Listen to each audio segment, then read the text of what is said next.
It's time for Security Now. Steve Gibson is here. We're going to have a great time talking about some major flaws in Internet of Things devices like the Ring doorbell and even our beloved LastPass. Is nothing sacred? Don't worry, it's all going to be fine. Next on Security Now. Netcasts you love. From people you trust. This is Twit. Bandwidth for Security Now is provided by CacheFly at CacheFly.com. This is Security Now with Steve Gibson, episode 543, recorded Tuesday, January 19th, 2016. LostPass. Security Now is brought to you by Harry's. Stop overpaying for a great shave and start the new year off right. Go to harrys.com. Get $5 off your first purchase by entering the code SecurityNow when you check out. And by IT Pro TV. Upgrade your brain for 2016. IT Pro TV is the resource to keep your IT skills up to date with engaging and informative video tutorials. For a free 7-day trial and 30% off the life of your account, go to itpro.tv/securitynow and use the code SN30. And by FreshBooks, the super simple cloud accounting software that's giving thousands of freelancers and small businesses the tools to save time billing and get paid faster. Try it free at freshbooks.com/securitynow. It's time for Security Now, the show where we cover your security online with this guy, our security guru-in-chief, Steve Gibson from GRC.com. Hey, Leo. He is. Are you sleeping better? You sent me a graph of your sleep. It didn't look good. Boy, is it good. Oh, it is good now. 9.5 hours of uninterrupted sleep. I got up 3 times. Well, that's what I saw, and I thought, but we're old. We have to pee. Well, a total of 8 minutes awake during that. The sum of those 3 events was 8 minutes of awake and went right back to sleep. An hour and a half of slow wave deep sleep. Oh, I'd love that. Yeah. Anyway, so I've been focused on sleep for about 90 days. Actually, almost exactly 90, because it was the middle of October that I decided I was going to really address the issue of insomnia, which is a huge issue for a growing number of people as our society ages. And it's been an interesting, all kinds of fits and starts and dead ends, but I'm zeroing in on what I think will be a very practical formula, and you will be among the first to give it a shot. And you're using the Zio still? Is that how you're monitoring this? Yeah, all of those diagrams that you saw. I still have from mine. The Zio headband. But just to give you a comparison, folks, he got an hour and a half of deep sleep. Typically, I'm like 10, 15, 20 minutes in an 8-hour night, and I sleep well. Right. But I don't get a lot of that deep sleep, and so that's pretty impressive. And that's what releases growth hormone. There are pulses of growth hormone released during deep sleep, and it's something you want a lot of. So anyway, as soon as I have some results, we'll talk about it further. Good. Because I want to know how to do that. There's probably been. I mean, I'm interrupting myself. There's probably never been more tweets about a single question than I've had since ShmooCon's presentation of LostPass, which is a look at a phishing attack, phishing, phishing, basically a spoofing attack on LastPass. And, that's to be expected. We've got a bunch of listeners, and LastPass is the password manager that we've chosen, the one I'm using, the one you're using, the one we recommend, and certainly not the only one. And there's nothing worse about LastPass than the others in this regard. It's because it's the #1 password manager that it's got the biggest target painted on it. Anyway, Twitter feed just went crazy. And finally, yesterday I tweeted, that this will be what we're talking about, just to hopefully sort of stem the tide so that people wouldn't keep saying, hey, Steve, have you found it? Do you know about this? Anyway, so. That's my favorite one. Did you read this 3 weeks afterwards? Yeah. So we're going to talk about LostPass as our main topic. But it's part of a broader discussion that I want to have about phishing in general. But all kinds of things happen. It's like IoT Day or IoT Week, the Internet of Things. We've got the Ring doorbell question that, again, was another popular tweet, because they're a sponsor of this podcast and the Twit Network. D-Link webcams, Amazon sending their users Wi-Fi passwords to the cloud. And there is a chant that is just going to be part of our discussion of IoT from now on. I've said it before. I'll have an opportunity to say it about 7 times today. Malvertising's in the news. We've got another backdoor was discovered in a major internet appliance, very much like the Juniper problem. A little simpler than that one. That one was super high tech. This one is like, duh, but still difficult to explain and a little bit uneasy making. An assembly bill that's been reintroduced into New York State. Some Microsoft and Windows 10 news. And of course, some errata, some miscellany, and other stuff to talk about. And in addition to what is this LostPass? What does it mean? How has LastPass reacted? And in sort of more broadly, what can we do in the industry? Because the problem with phishing is something that's persistent in the internet. Yeah. And in fact, I never talked about it, but last summer we spent several months over in the Squirrel group. It's one of the reasons that, it's like, wait, what's going on? Well, I came up with an idea that we pounded on for several months, and it ended up evolving the spec somewhat, although we didn't end up implementing what I had hoped we could. We've got hooks now in the spec for the future, which absolutely forecloses sort of preemptively exactly these kinds of problems. So anyway, lots of good stuff. Hey, well, let's cheer everybody up and talk about something non-controversial, something we all know and love. Harry's! We will have to mention this is for the boys in the group. Well, I guess not. Ladies could use that. I asked them about that, because I told them, I was on the phone with one of them, and I said, why don't you do Harriets for women? And he said, we've been thinking about it. I said, the truth is, isn't a razor a unisex product, really? And anybody could use it? How many men are annoyed when their wives, steal use their razor? That's why we have 2 Harrys at home with my name and her name. But the guy at Harry's told me an interesting thing. It's really fun to talk to people who are insiders in the shave business. He said, it turns out men's razors are often considered by women too sharp. So when you buy the lady razor, it's a little bit duller. At least that's what marketers have decided. And as you say, my wife has very happily been using my Harry's for a long time. So I don't know if that's the truth. Harry's certainly are sharp. They're well made because Harry's bought the factory. It's quality craftsmanship, simple design, modern convenience, all wrapped up in a great shave. This year, choose a great shave without the upcharge, that expensive premium that the companies charge you when you go to the drugstore. The bad thing about that is it discourages you from changing your blade regularly, for one thing. And it's even a cliche. They give away the handle and then they hit you on the blades. Not Harry's. Although Harry's handles are pretty affordable. Here's the deal. If you go to harrys.com right now, you can sign up to get Harry's. This is the a kit. You'll want to start with a kit because you want to get the handle and you want to get the blade. But they make it very simple, right? You buy the Harry's kit, and this is the Truman kit, $15. Here's what you get.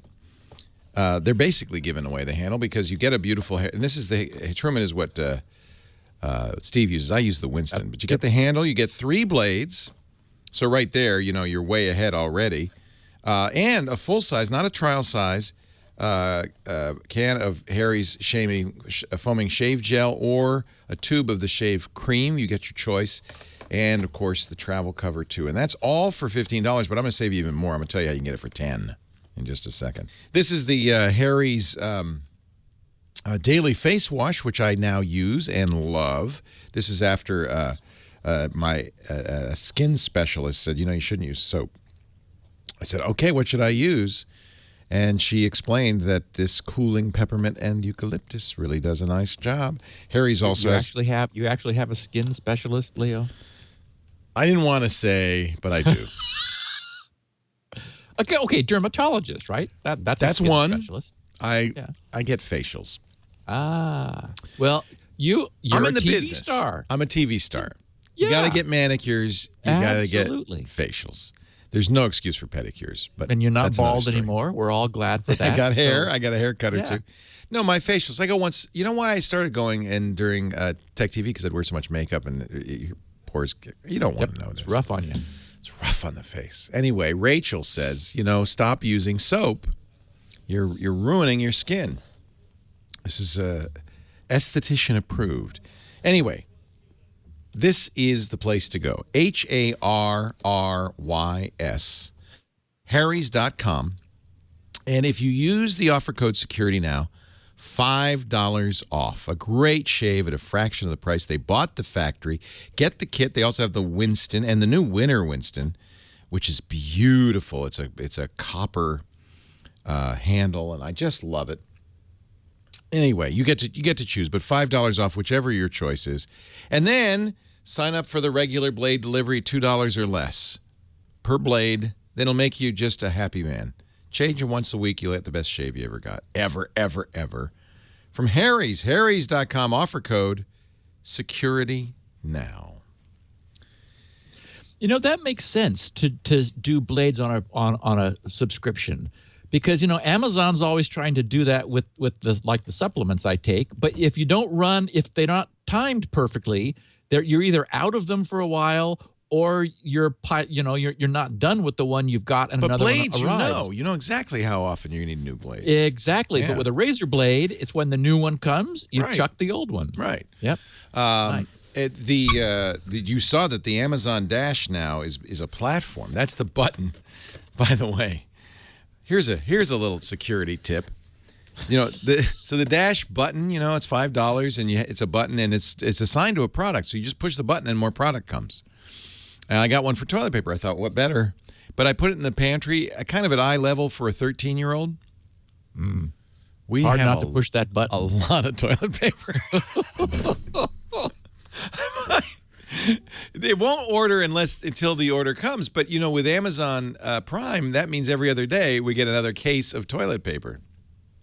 So I moved the button. But they're planning to put these in. Amazon's announced they're going to put these Dash buttons in washing machines, in microwave, everywhere. Oh, my goodness. You mean they're going to be incorporated by the OEMs? Yeah, by the OEM manufacturer. can set it up to automatically order resupply. Okay. Now, Is that wild? I will begin with the refrain on that note. What could the possibly go refrain wrong? is all of our IoT devices Yeah. need their own isolated Wi-Fi network. Yeah. I've said it before, and that is the history of today, of the first few stories in today's podcast, starting with the Ring doorbell, which we love and is, as well designed, well engineered. What happened is some penetration testing guys said, let's take a look at this Ring doorbell. And it's funny because their blog about this, which was titled "Steal Your Wi-Fi Key from Your Doorbell," and then it says IoT WTF. Their own blog posting starts off like an ad for the Ring doorbell. They start off saying, "The Ring is a Wi-Fi doorbell that connects to your home Wi-Fi. It's a really cool device that allows you to answer callers from your mobile phone, even when you're not home. It's one of the few IoT devices we've looked at that we might even use ourselves. It acts as a CCTV automatically activating if people come close to your home. You can talk to them, to delivery couriers, to visitors, etc. It can even hook up to some smart door locks so you can let guests into your home. It's genuinely useful. And then they say, unlike most IoT devices. So these guys are, no generic fan of Internet of Things connected stuff. But then they took the Ring apart.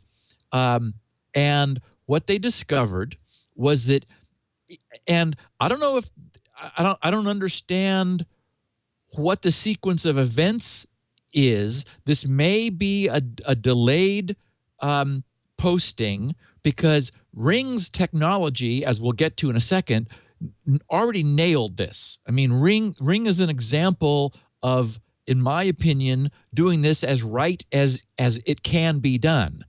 But what these guys explained is that that from the outside, as we know, using a Torx T4 driver, you unscrew the two screws on either side of the underneath, and that allows you to remove the sort of the front half. That then allows you to dismount it from the door. And on the back side is a orange button, which is part of the setup process.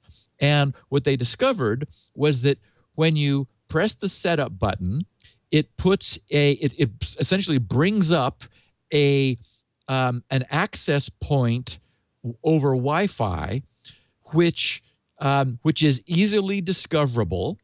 And if you then bring up the URL /gainspan/system/config/network, that's an XML file containing a wealth of information, including your Wi-Fi password in the clear. And they show this in their blog post. So of course, so the whole point of this post was, here's a device mounted on the outside of your home, which can be disassembled, and if disassembled and activated and then probed, would allow somebody who never entered your home to obtain the Wi-Fi password that this device was using. Now, they say, after explaining all of this, they say, however, in all caps, kudos is due to Ring for responding to our vulnerability alert within a matter of minutes.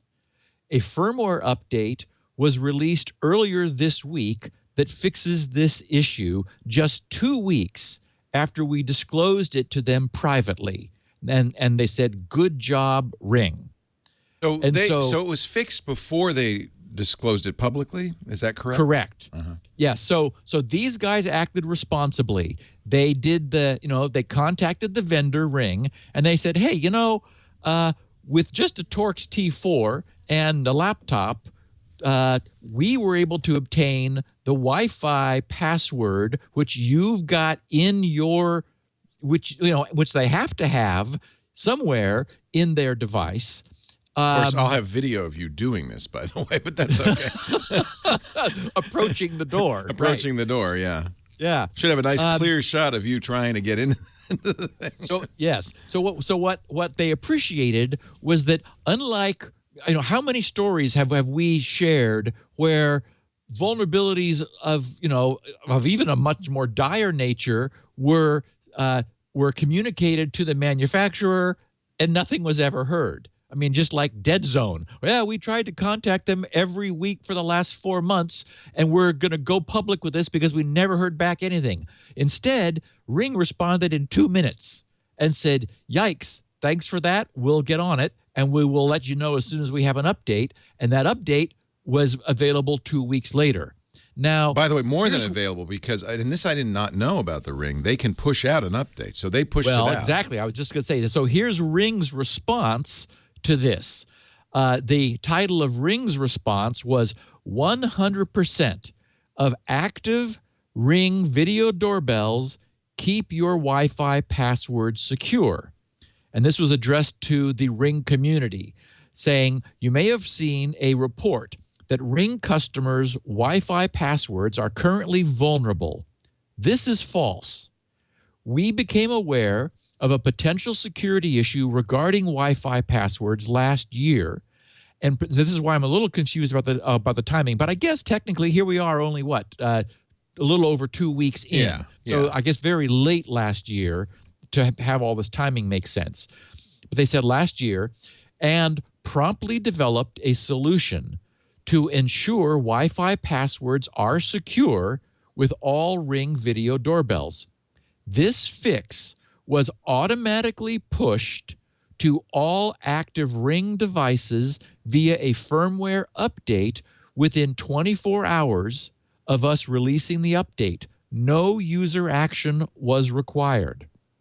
This means 100% of active Ring video doorbells are currently operating on a secure version of our firmware, and your Wi-Fi password is secure. Every day, your Ring video device automatically checks for new firmware updates. There is a chance that some Ring devices currently on store shelves have firmware that does not contain the fix. But as soon as those devices are set up, the firmware will automatically update to latest version, which at the time of this posting was 1.6.39, and there will be no Wi-Fi vulnerability. If you'd like to double check that your Ring is operating on the most up-to-date firmware, that is version 1.6.39 as of this moment, you can simply open your app, click on your Ring device, and go to its settings page to view the version of firmware your device is running. Then they have some screenshots. We at Ring, they say, work every day to keep your home, neighborhood, and community safe. If you have any concerns or would like to speak with a Ring representative for more information, blah, blah, blah. Then this was Joshua Roth, their CTO, the Chief Technology Officer. And I should mention that these pen test guys were, I thought very even-handed because they noticed that the Ring doorbell used a Wi-Fi module from Gainspan, and that the URL was /Gainspan/ blah, blah, blah. They presume that maybe, this was just sort of built in to the module which Ring incorporated. So on one hand, they say this is quite a fail. Walk up to a door, remove doorbell, retrieve user's Wi-Fi key, own their network. And then they continue. Did Ring ever intend to expose this functionality? Well, we know they didn't. Or was this just default functionality that Gainspan have in their firmware? As it's a standard Gainspan URL, it looks like they just hadn't disabled the configuration. And then they continue. The Wi-Fi key is still stored, and this is an important point. That's where I want to go with this after I'm through. The Wi-Fi key is still stored in the doorbell somewhere. How well protected is it now? It's most likely stored in the module. Somebody with a soldering iron could possibly get it. Having physical access to the doorbell means we might be able to upload modified firmware. And then they say your doorbell becomes a backdoor? ? Now, so two things. This is a fundamental problem with, as they mention, any physically exposed Wi-Fi connected device. From an engineering standpoint, I could imagine a few things they could do. They could actually arrange not to store it in the device, but pull it from a Ring server. But then that's problematical too, because then your Wi-Fi password, encrypted, no doubt, but still it's off premise. Or it could be buried inside a chip that cannot be read from. And, we know there are all kinds of ways to do that. There are ways that it would be possible to have the the Wi-Fi password there in a way that on the same chip as the Wi-Fi radio itself, so that at no point is it exposed in any sort of transaction on any bus that's there. But, we don't know that that's what they're doing. And what this takes me back to is the conversation we've had many times about how it was impossible for DVD players or even Blu-ray to decrypt an encrypted disc in a viewer's living room and ever think they could retain control of it. Everything had to be there to decrypt the disc in order to display the movie. So it was inherently an impossible problem. So there's an aspect of this where sufficient engineering for this or any similar device, and I'm not in any way picking on Ring. They've demonstrated, more responsibility than we've ever seen from anyone else in the industry, and the service they're offering, the device they're offering, has to be on the outside to do what it does, and has to be on your Wi-Fi network to do what it does. So the best they can do is to make it really difficult, up to the level of effectively impossible by embedding the Wi-Fi password in a way that it cannot be read back. We don't know if they're doing that, but so that brings me into my second point: the refrain, the IoT, the Security Now IoT refrain. All of our IoT devices need their own isolated Wi-Fi network. I've said it before. Routers with split Wi-Fi are becoming now commonplace, so-called guest Wi-Fi access. The one I most recently set up was some Netgear, and, it offered me to have that, and there was a setting there. Do I want to allow the guest Wi-Fi to have visibility to the primary Wi-Fi? No, I don't. I want the guest Wi-Fi to have access to the internet and not the rest of the internal network, whether wired or the primary Wi-Fi. I no longer think, I never did think this was an option. It really isn't an option to put these sorts of devices on to have a single wireless network for your entire environment. That's a great idea. I didn't even think of that. So you set up the guest Wi-Fi and you put all the IoT things on that. Yes. And then the best an attacker could do is access that. Exactly. So, they get what? Free Wi-Fi. Well, you can get that from Starbucks. Right. So, Right. Big deal. Right. That's interesting. Yeah. Yeah. So, and I just, these guys have acted responsibly. Now, another example is our second story, and that is that a group called Vectra Threat Labs took a close look at a generic $30 off-the-shelf D-Link webcam, so IoT. And I'll just summarize what they said, because they put it together beautifully as well as I could. They said, reports of successful hacks against Internet of Things devices have been on the rise. Yeah, because Internet of Things devices are on the rise. And apparently we're going to have buttons on buy it now buttons on all of our things from Amazon. Most of these efforts have involved demonstrating how to gain access to such a device or to break through its security barrier. Most of these attacks are considered relatively inconsequential because the devices themselves contain no real data of value, no credit card information or privately identifiable information, so forth, personally identifiable information.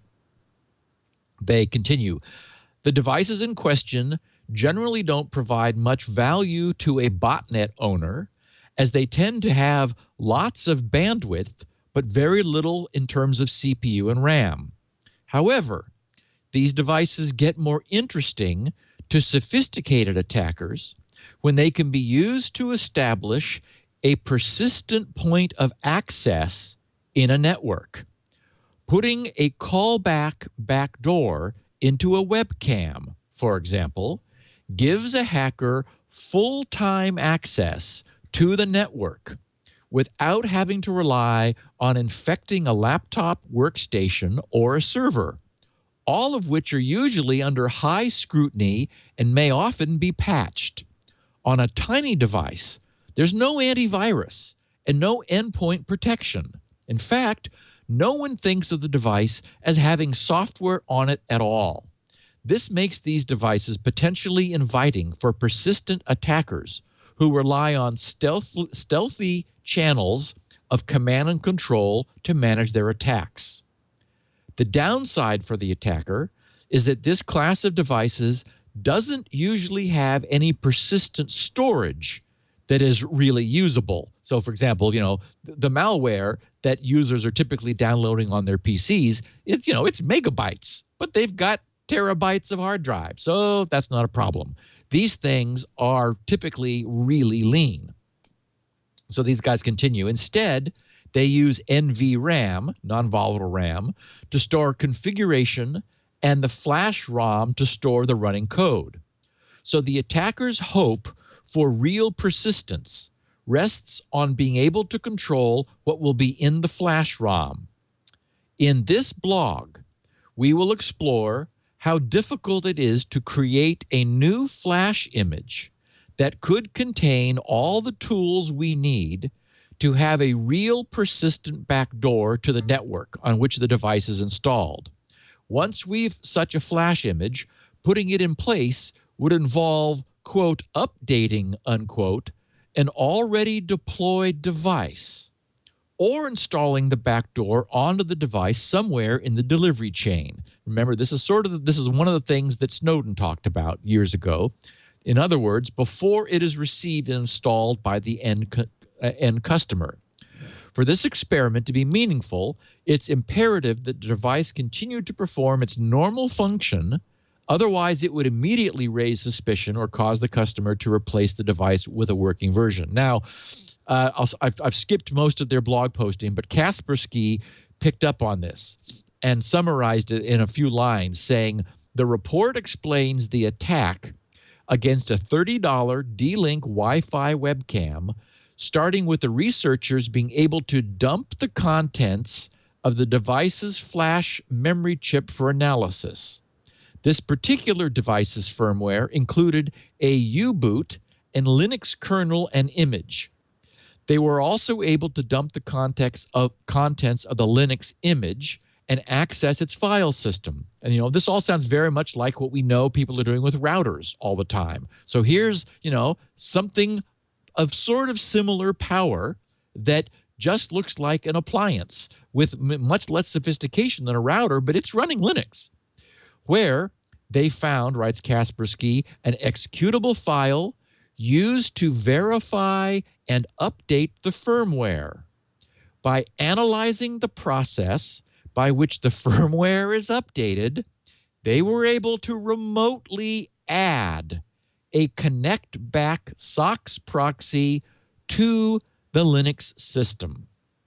So essentially this says that this particular $30 IoT webcam can be remotely hacked and a backdoor added to it by updating its firmware, because taking one device which allows all of its contents to be dumped, and here's, and this, now we're seeing this is a recurring problem that is sort of a recurring theme of Internet of Things devices, is that if you can dump them, you can reverse engineer them.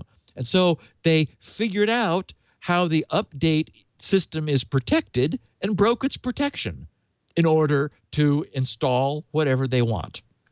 So it's doubtless the case that it would be possible to make this more secure.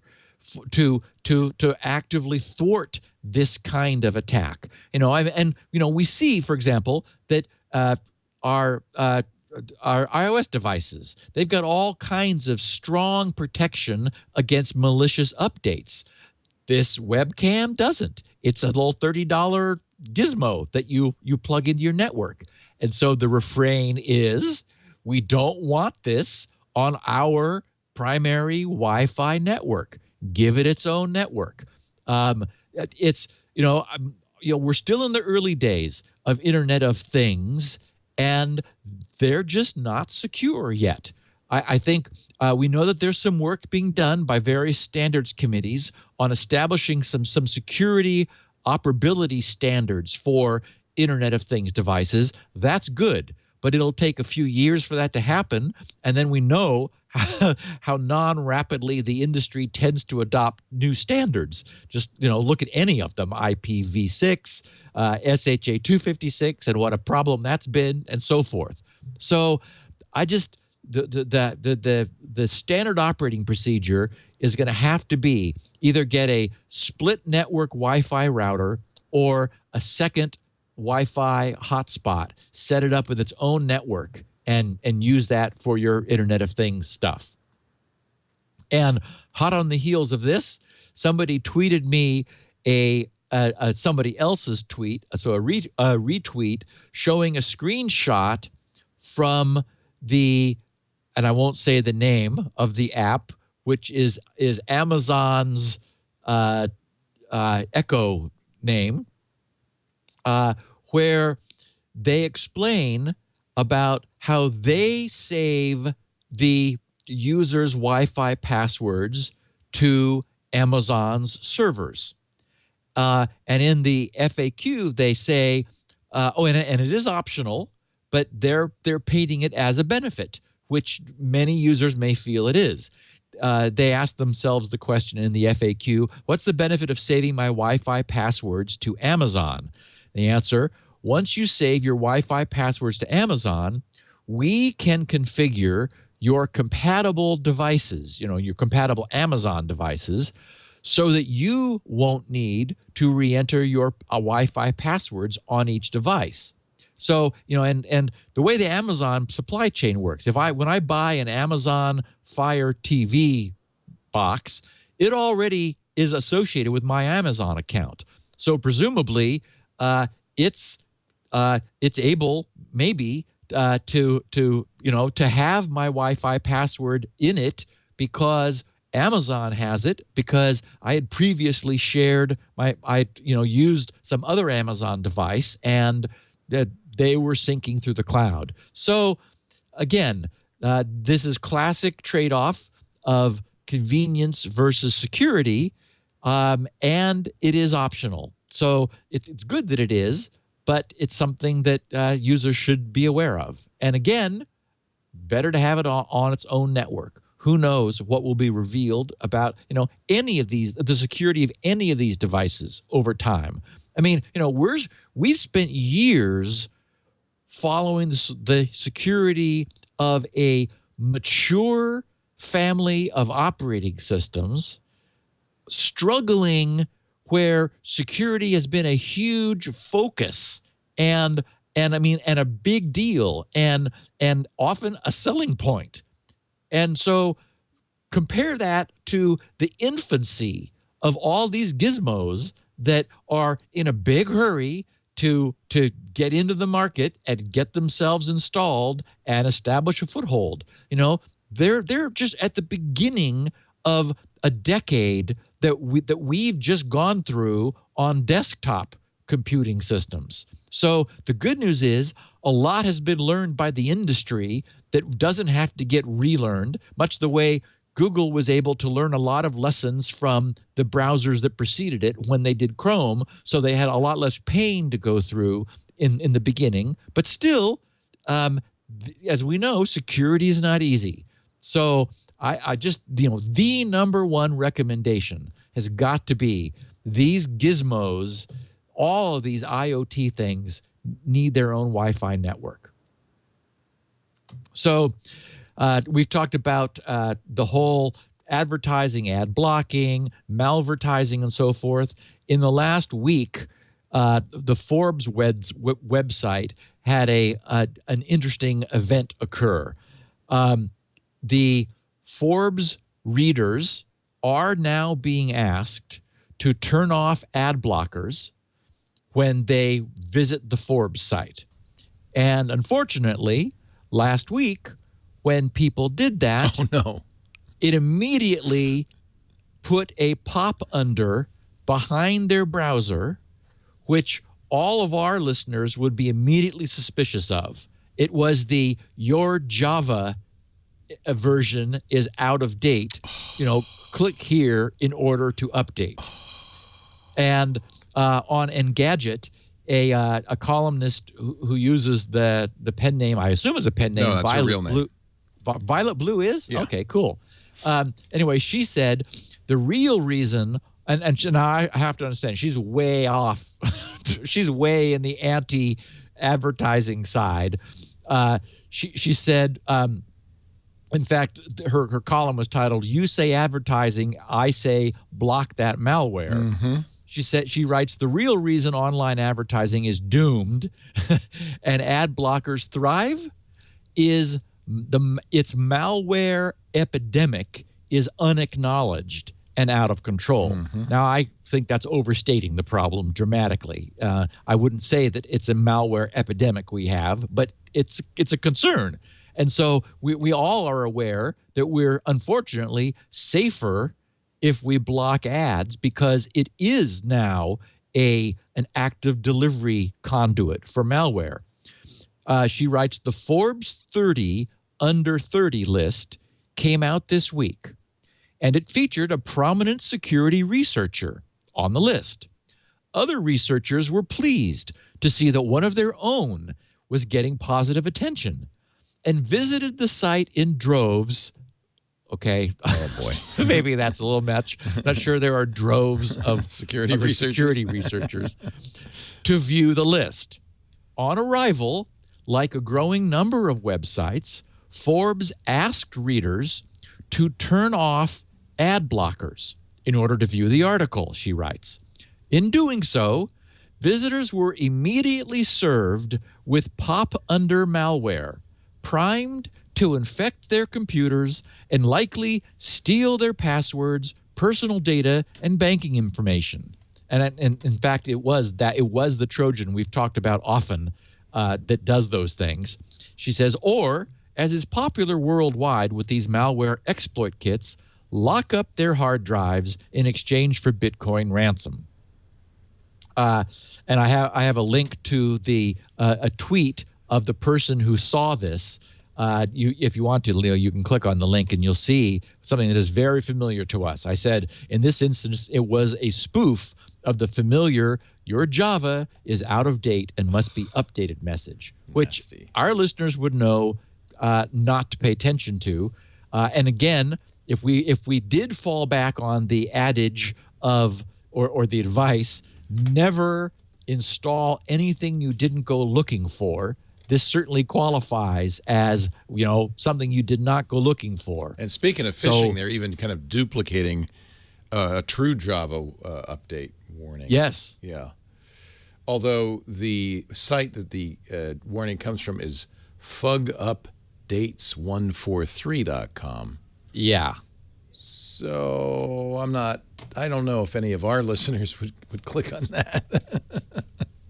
Apparently I just did, so I apologize. There. So yeah, updates. Just another example of unfortunately the fact that sites are, as we predicted, this was the foreseeable consequence of ad blocking, was sites detecting that ads were not being pulled and saying, hey, please consider supporting the site by lowering your ad blocking shields. And unfortunately, in this instance, that was very public, and a lot of security researchers, a drove of them, were then exposed to pop-under malware, or at least an attempt at that. Okay, so we talked a couple weeks ago about the sort of jaw-dropping Juniper exploit, where an elliptic curve was modified in such a way that it really was suspicious and looked as though it was done in a way that would allow this router essentially to create a hidden backdoor in the router. Well, another one has been found that's much less high-tech. There's a company, Fortinet, Fortinet, that's another one of these, big iron corporate security appliance companies. And this is very reminiscent of the Juniper router backdoor. In this case, what was discovered in the firmware was a hard-coded SSH, that's the secure shell, remote login, essentially, password. It's a very nice-looking password, all capitals FGTA, lowercase BC11, asterisk XY plus capital Q, lowercase q, Z27. So not something that you're going to, guess. But it was built into the firmware so that anybody who knew that had remote access to this to this equipment. That's a backdoor. So Fortinet, of course, rejected their characterization of this hard-coded password as a backdoor. They responded in writing saying this issue was resolved and a patch was made available in July of 2014. Okay, so that is, a year and a half ago, as part of Fortinet's commitment to ensuring the quality and integrity of our code base. This was not a, quote, backdoor, unquote, they have in their response, vulnerability issue, but rather a management authentication issue. Okay, what? The issue was identified by our product security team, and that's in caps, by the way, so I guess that's an official thing, their product security team, as part of their regular review and testing efforts. After careful analysis and investigation, okay, how careful did it have to be? It's a hardwired password. After careful analysis and investigation, we were able to verify this issue was not due to any malicious activity by any party, internal or external. Okay, so that means it was on purpose? It was accidental. You didn't mean to do it. None of this makes any sense at all. All versions of FortiOS from 5.0.8 and later, okay, that's on their version 5 track, as well as FortiOS 4.3.17 on their version 4 track and later, are not impacted by this issue. Okay, meaning that's when we changed it. But what's weird is they didn't eliminate it. I'll get to that in a second. This means that so from what they said, and based on there is some version history available online. So that means that the hard-coded SSH password was active in FortiOS through at least 2013 and through the first half of 2014, when apparently, for some reason, they fixed it. And we don't know how far back in time, maybe even earlier it goes. No advisory from Fortinet about this was ever published. So for some reason, a year and a half ago, they changed it. And why I say they changed it is a researcher told Dan Gooden, who of course writes for Ars Technica, that while the exploit no longer works as it once did, meaning, hello, here's the password, and oh, look, I got root. The later firmware is still suspicious because it contains the same hard-coded string, which you've got to think is like, what? Okay, so it now what I'm immediately thinking is that they've added some port knocking, right? They put something in front of the open port that accepts this password. They didn't take the password out or even change it, but now it's no longer exposed. But but everybody knows it. Just do a I Google would search. use this crap. I mean, yes. So probably, what we now need is a full reverse engineering of the firmware, and somebody is probably going to find that if you send SYN packets in a certain sequence to closed ports, it will notice that, and that's called port knocking, and then that will authenticate you to then access the secure shell from that IP and give it the password that we all know and is now in the show notes. So, wow.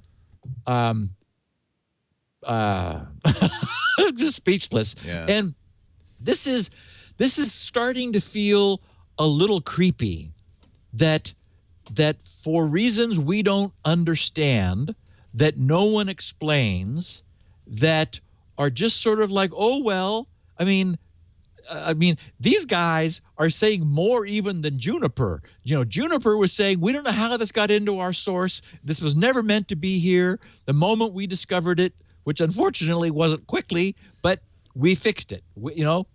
These guys are saying this was a management authentication issue, which says we deliberately built a backdoor into all of the equipment we ever sold to all of our commercial customers and never told them. Horrible.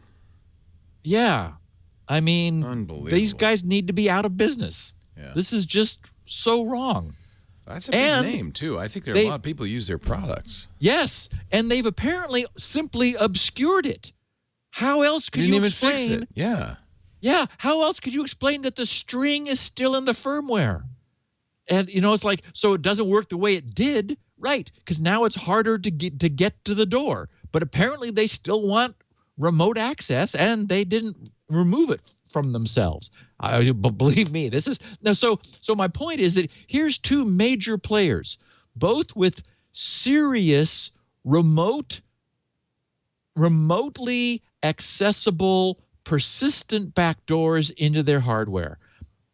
We're not getting an explanation about how this got in there, and so far, it's like everywhere we've looked, we've found this problem. It's frightening. Let's take a quick break. Coming up, lots more to talk about. A state legislator who wants to ban encrypted smartphones. Yes. The dumber just get dumber. But first, a word from IT Pro TV, which is all about making you smarter. If you're in the IT business, you know that that's your stock and trade, isn't it? Your knowledge, your ability. That's why you listen to this show, probably. If you want to get into IT, same thing. You got to be the expert. And unfortunately, you got to get the certs. I say unfortunately because you may be the smartest IT guy in the world, but without the cert, how's an employer going to know? Fortunately, there's an easy way to do it, and it doesn't involve spending tens of thousands of dollars at a trade school. It doesn't involve buying $100 textbooks. It's easy, it's fun. It's just like watching this channel. It's called IT Pro TV. IT Pro TV's mission is education through engagement. I love that. I wish I'd thought of it. Up-to-date video content, access to quality tools to prepare you for your certification. Already on IT Pro TV, and by the way, go to itpro.tv/security now. You can read all about it. Already, more than 1,000 hours of content, and that's not a surprise because they add 50 hours each week. They stream it live and on demand worldwide. Chromecast, Roku, PC, mobile device, doesn't matter. Course topics, well, everything. You can see it right here at itpro.tv/security now. ISC squared, that's the great Adam Gordon security stuff. They've got some great classes. Microsoft, Cisco, CompTIA, project management, Apple management, Microsoft Office. You get so many great add-ons, too. Not only do you get to watch the shows, download the shows if you have a year subscription, by the way. You can watch offline. But you also get things like the virtual machine labs for hands-on learning. You can do that from the comfort of your own home, any HTML5 browser, and you can do it. There are 100-plus step-by-step virtual machine labs. You also get the Transcender practice exams. That's worth $109 right there. It is such a good deal. I want you to go right now to itpro.tv. Now, by the way, they do have a basic membership that's absolutely free. If you watch live, you can just do it for free. But if you want more, you want to get all the other benefits, normally $57 a month. You subscribe for a year, you get 2 months off. This is $570. But we're going to get you a better deal than that. Use the offer code SN30 right now at itpro.tv/securitynow. SN30. You will get 7 days free. You will get 30% off the lifetime of your account. Now we're talking $40 a month or $399 for a whole year, a year of learning. Put it on your Roku and just have it running all day in the house. itpro.tv/securitynow. By the way, congratulations to an IT Pro TV customer. We'll just call him Rodolfo. He learned about IT Pro TV on Security Now. He subscribed. I love this. Within a few months, he had the skills and certifications needed. He got a new job as a sysadmin at a better company, double the pay. Rodolfo, nice job. And that's just one of, I can tell you, 1,000 stories like this. itpro.tv/securitynow. It's a really great resource. Really great resource. And 30% off makes it very affordable. itpro.tv/securitynow. Use the offer code SN30. So, his name is not Rodolfo? It is. I just don't. Oh. I'm not going to. Just his first name. I was going to say, okay, you want to come up with an alias. No. That's his real first name. That's the one you choose. No, that's his real first name. That's just I don't have permission to give out his full name and all that. Got it. Of course I understand. Yeah. So, okay, I saw this last week, and I blew it off because I did a little digging, and it was legislation that was first proposed in like June or July. I remember it was a J month, the middle of last summer. Wait a minute. Of 20. Now I have to challenge you. In your head, it's stored the month began with J. I don't know which month, but I just know it began with a J. And it's down there at the bottom of the circular calendar. Your brain works weird. It was a J, and I was like, and in the verbiage of the bill, it says. It starts off, relates to the manufacture and sale of smartphones on and after January 1st, 2016, that are capable of being decrypted and unlocked by the manufacturer or its operating system provider. And I thought, well, okay, that deadline got passed. Yeah. So I just thought, and it didn't make it into last week's conversation. But someone else tweeted to me that it had been resubmitted. Oh, Lord. And indeed, it has been. Now, I've heard of Walter Mosley and Patricia Fahey. They're both, honest-to-goodness politicians. And so this is New York State legislation proposing a ban on the sale of encrypted smartphones. Now, when you dig into this deeper, this is actually... it would be a ban on the sale of smartphones that the manufacturer cannot encrypt upon receiving a court order. Decrypt. Exactly, decrypt. Which the manufacturer cannot decrypt upon receiving a court order requiring them to do so. So this is one of the thrusts of, one of the potential thrusts of legislation. I did hear that there was some entourage from Washington that went to Silicon Valley recently, and that they were rebuffed. And that was just some talking head that said that, and I haven't had a chance to figure out what that was about. Rebuffed. Yeah, sorry, but we're not interested in talking to you. I could talk to you. You guys are idiots. We've already said no. Yeah. So anyway, well, of course, if that passed in New York State, well, that would be the end of it because that's a big market. Yes. So it's not only insulting to the people of New York; it's insulting to everybody else in the country and the world. Crazy. Yeah. Crazy. Yeah. I mean, and again, this is, to me, a really fascinating contest that we're in the middle of, and will doubtless be looking at this year and next year to see how this shakes out. Because as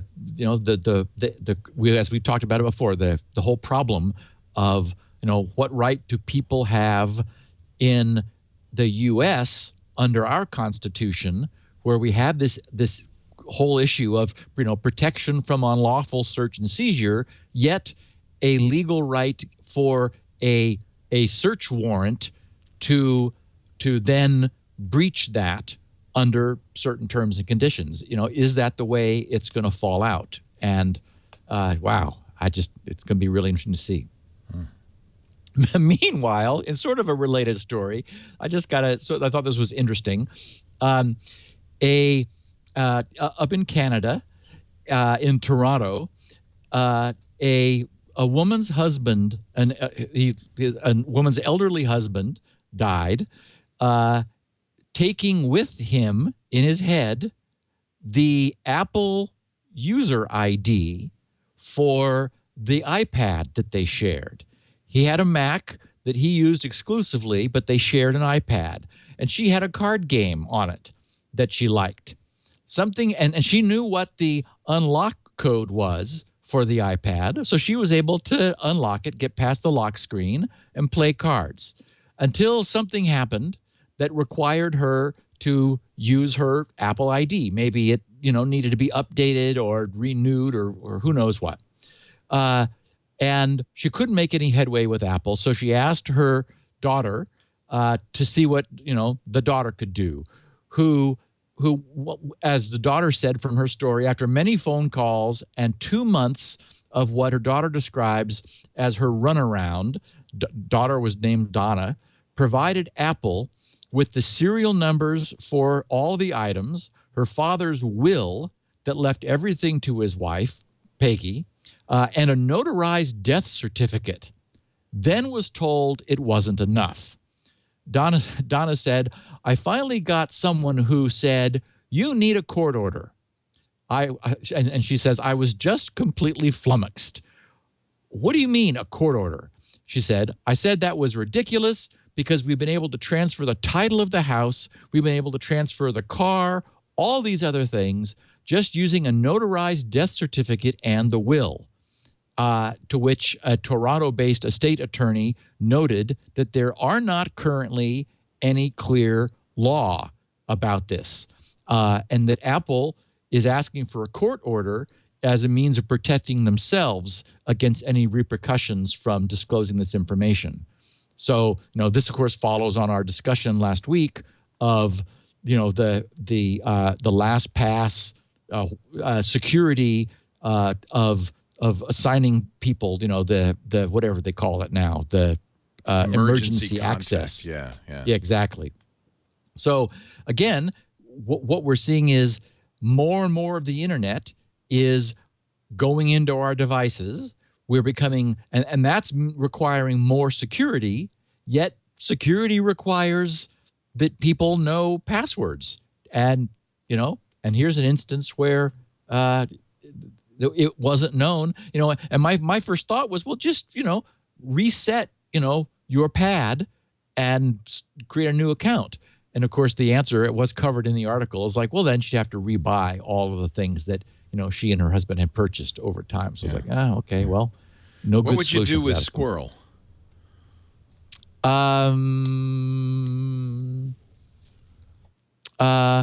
Well, actually, Squirrel, she and her husband would both share their Squirrel password. Right. And so she would be able to authenticate herself. But he neglected to share his password with her. That's the problem, right? He didn't share his Apple ID with her. Correct. So you're right. It is not, that at that level, it doesn't offer any solution. We still have that problem. Right. Yeah. Although Squirrel does have the rescue code specifically for this purpose. And so that would typically be, that's the kind of thing you would have in your will or in a safety deposit box or something, because that is all your ultimate get out of jail card if you forget your password. It is for password recovery. Right. And so that's built into the system. And if you put that in LastPass, in your emergency contact, the problem is it's not so much people who listen to this show are going to have this problem. It's going to be everybody else. Right. Well, and as we know, LastPass does have the ability to pre-assign a one-time password, a one-time password or passcode that you're then able to sequester somewhere and only get it when you need to. So last week or sometime between now and last week, I'm not sure exactly what day this was, Microsoft capitulated a bit on this Get Windows 10 backlash and has created an official Get Windows 10 blocker. That is they've added the technology for 7 and 8.1 to formally stop those operating systems from pushing you to upgrade. I think this is aimed at enterprise customers who just said, "Look, we need to control this somehow." I created a Bitly link, which I tweeted with this news when it came out late last week. bit.ly/ all lowercase no-gwx. So that's bit.ly/no-gwx. No Get Windows 10, which just takes you to Microsoft support page. Now, the bad news is there's no fix it button where you just click that and it fixes it, because Microsoft still really doesn't want people to do this, but they've begrudgingly created a means. So, and in Microsoft speak, the title of this is How to Manage Windows 10 Notification and Upgrade Options. And then they explain that qualified, yes, and Leo's still scrolling down the page. This is ridiculous. It's crazy.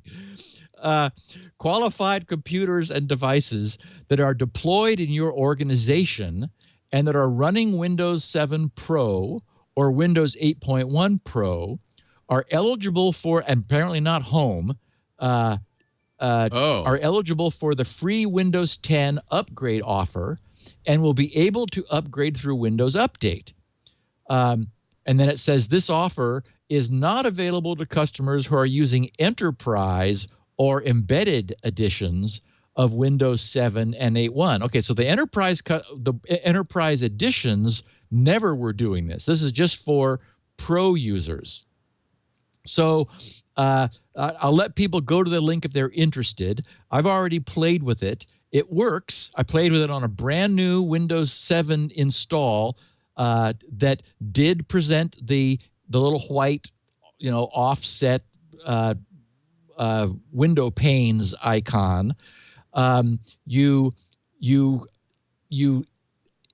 install essentially either one of two, depending on which versions of pre-10 you have, 7 or 8.1, and that is a Windows update. You install a Windows update. Doing that adds the feature of being able to formally shut down, presumably, all future attempts. Microsoft, of course, has always had the ability to go around this, and they have in previous I don't want Windows 10 efforts. So we'll see how sticky this is. But then, as this page explains, you need to go into the group policy editor and add, or actually a new item has appeared named turn off the upgrade to the latest version of Windows through Windows Update. So you enable that to turn it off. And that's, buried 5 levels down in group policy. And then they also say you can do it with the registry, but it's not clear whether you can do one or the other. And I think the change in group policy pushes the change to the registry, because then when I went to the registry, it was already there. And that's a disable OS upgrade equals set to 1 under Microsoft Windows Update. So I think you could do either one of those, but apparently neither of those removes the icon, which is a separate problem. So then they give you a registry change to which is disable GWX equals 1, set down underneath software policies in the registry, and then with any luck, you're good to go. Alternatively, you can just run the GWX control panel and it pops up. And by the way, it was updated just yesterday for those of you who are using, and I know many people who are following us do, because I've had a lot of tweets about it. As of January 18th, the author writes that he says, I've just updated uploaded version 1.7.1.0 of the program. It has lots of usability enhancements, particularly with monitor mode. This version should reduce or eliminate the occasional false alarm alerts that happened in earlier versions, and also includes a preferences option where you can select the kinds of alerts you'd like to receive. And he says this user guide is now up to date. And he did solicit some input. He said, I'm looking for information on a new kind of Windows 10 notification that Microsoft appears to be pushing out. If you've ever experienced the kind of Windows 10 desktop pop-up shown in the following picture and on his page, and remember, you can just Google GWX control panel in order to find his ultimateoutsider.com blog posting. Anyway, he shows it and asks if you do see it to let him know, because that's something which he believes might be getting around his latest update.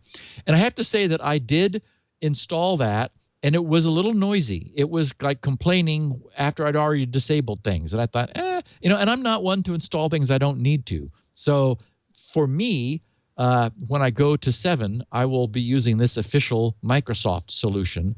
But boy, it's not the kind of thing you want your aunt to try to do. So you could just tell her to use this GWX control panel and just say, yeah, protect me. And then, I doubt that Microsoft will still be doing this in 2020 when you upgrade to Windows 7. I'm sure by then they'll have stopped. Well, actually, they have another strategy, Leo. Yeah. Thank you for the segue. They've just announced that the next version of Intel's chips, the so-called Skylake platform, will not be backward compatible with previous versions of Windows. And I'm not kidding. Wow. I'm just stunned. It's So, like, okay. Another way of saying that is future Windows versions will require Skylake or later? Yes. That's really more accurate. There's a crazy way that they said that, because it implies it's Intel's fault.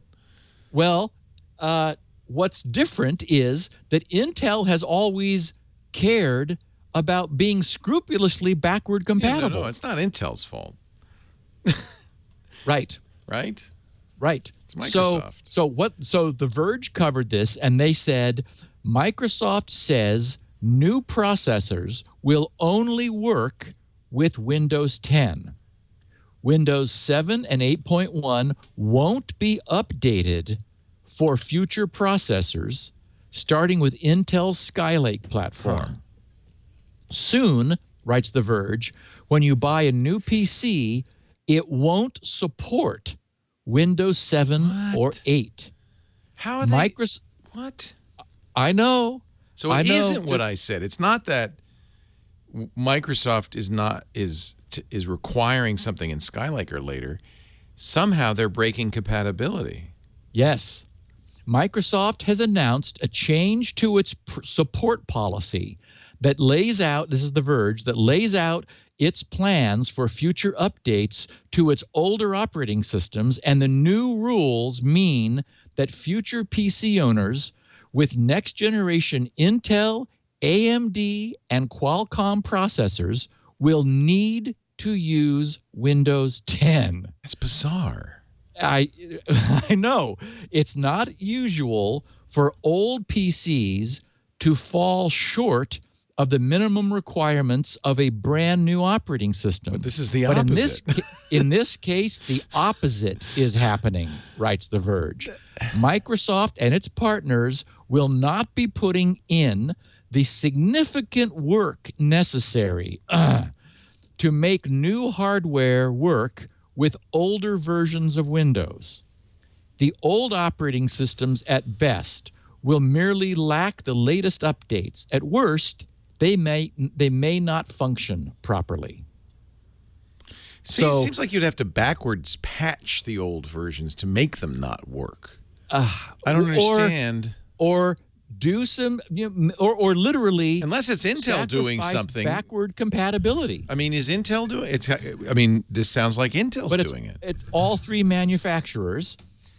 So on January 13th, Microsoft blog posting was titled, and get this, Windows 10, Embracing Silicon Innovation. That's the way they sell this.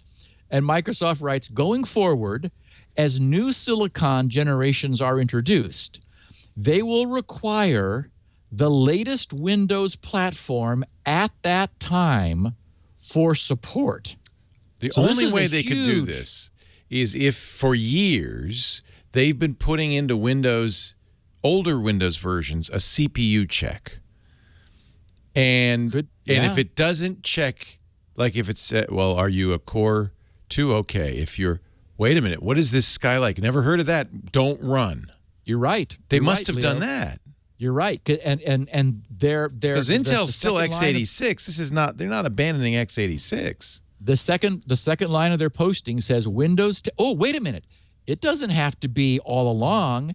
It just has to be in the last few months. An update went out. Yes, a security. But you know what will work? XP. Yes. XP should work if that's the case. So the second line of their blog, of Microsoft's blog, says Windows 10 will be the only supported Windows platform on Intel's upcoming Kaby Lake Silicon, Qualcomm's upcoming 8996 Silicon, and AMD's upcoming Bristol Ridge Silicon. Okay, now the chat room's saying, no, it's just optimizations. It'll still run. You're saying it won't run. It'll, like, I got a new Skylake processor. I try to put Windows 7 on it, and it won't work. Okay, so what is it we're saying? The Verge says this new policy doesn't mean that Windows 7 and 8.1 are no longer supported in general. The two operating systems will continue to get updates through January 14, 2020, okay, and January 10th, 2023. That's their standard updates. But that's only if you're using hardware that was contemporaneous with those operating systems. So you're just not going to get updates. For current PC owners, the detail to note is that Intel's current 6th generation processors, known as Skylake, are the first that won't support either of the older versions of Windows. So you're going to have to ask Paul about this. This is really unclear. Yeah. That implies that Intel's doing it. This says Intel and Microsoft say that the platform and Windows 10 were designed for each other. Yeah, I know that. In fact, they made a big announcement that they'd been working together. It sounds like they're colluding. I would go right to court. They're colluding, if that's the case, because I'm speechless. Well, I want to know more. Not ready to jump on the Hangman's news here. Scott Michaud in the chat room says they're just saying if we release a patch that breaks it, then we're not going to fix the patch. Sorry, but it sounds like they're going much farther than that. I don't understand. Yeah. I don't understand. Okay. I'm going to have to Yeah, I'm going to ask Paul. He'll probably say, oh, it's no problem. I don't want to read. The problem is The Verge. Now, it's Tom Warren probably who knows what he's talking about, but I'd like to read. Well, and Microsoft's own posting, at your leisure. Yeah, I'm looking at it right now. All read what Microsoft Terry said. Myerson, who knows what he's talking about. Okay. Yeah. Yeah. And speaking of talking what they know about, I have an errata because I jumped the gun with my heavy sigh last week over the end of XP's support. It's the embedded version of XP whose support is ended, which is different from the point of sale, the POS ready. It continues for another happy 3 years through April 19th of 2019. And sure enough, my little XP machine that I use for weighing and printing stamps, it got some updates on the second Tuesday of January. So indeed, that's all still alive and well. So thank you, people, for catching my mistake, and I'm correcting it. With the little hack to add the POS ready still works. I even actually used it over the weekend on a different XP machine, and it happily continued to update itself. So it all works. Here's a relevant paragraph. Yeah, good. For Windows 7 to run on any modern silicon, device drivers and firmware need to emulate Windows 7's expectations for interrupt processing, bus support, and power states. Because Windows 7 was designed 10 years before any x86 or x64 systems on a chip existed. This is challenging for Wi-Fi, graphics, security, and more. So what they're saying is, all along, in order to keep older versions of Windows running on new processors, we have had to send out patches, firmware updates, and device drivers to make it work. And we're not going to do that anymore. Well, and they clearly don't want to. I mean, is there any stronger message that we've had, since last summer about how Microsoft feels about Windows 10? So it's like, well, so anyway, we know what I'll be doing. I'll be buying some really fabulous state-of-the-art, heavy iron hardware for my next machine, which will be running Windows 7. And I won't wait until I really need it. I'll buy it now because who knows what the future holds. I mean, what it ultimately holds is me moving away from Windows, but not until, SpinRite is done. It's a fascinating issue. I mean, this is the first time I've ever heard that when you're running Windows 7 or Vista or XP on modern Intel processors, you have to do some sort of emulation and modification to make them run, that they wouldn't run otherwise. It's certainly the case that you might not be able to run a current operating system on old hardware. That we're all aware of. That's fine. I understand that. But so far, Intel has always given us backward compatibility, so that when newer hardware comes out, it runs on the older OS. Maybe not. It sounds like Microsoft's saying no. We had to write software for compatibility reasons. One thing we can do as a canary in the coal mine is see what happens with Linux. If Linux doesn't have any problem, then that says, okay, why does Microsoft's Windows 10 I have to say, it's pretty typical when you install Linux. If you want to install it on an old processor, it's the other way around, though, isn't it? Yeah. If you want to install an old Linux on a new Linux, you don't have to worry about it because it's free and you just install the latest version. Why would you? Well, but my question is, that allows us to determine if it's actually a problem or if this is something Microsoft... Could you run an old version? Okay. Could I run an old Linux kernel on Skylake? Yes. Because it never heard of Skylake. And all of its peripherals and drivers and things. If it just goes, oh, yeah, fine, no problem. It's an interesting conundrum. Yeah. Yeah, we'll be talking about it tomorrow, I'm sure. Yeah. Okay, so people keep asking, what happened to episode 540? So I just want to say that was our Christmas episode. We jumped from 539 at GRC. Didn't we number it 540?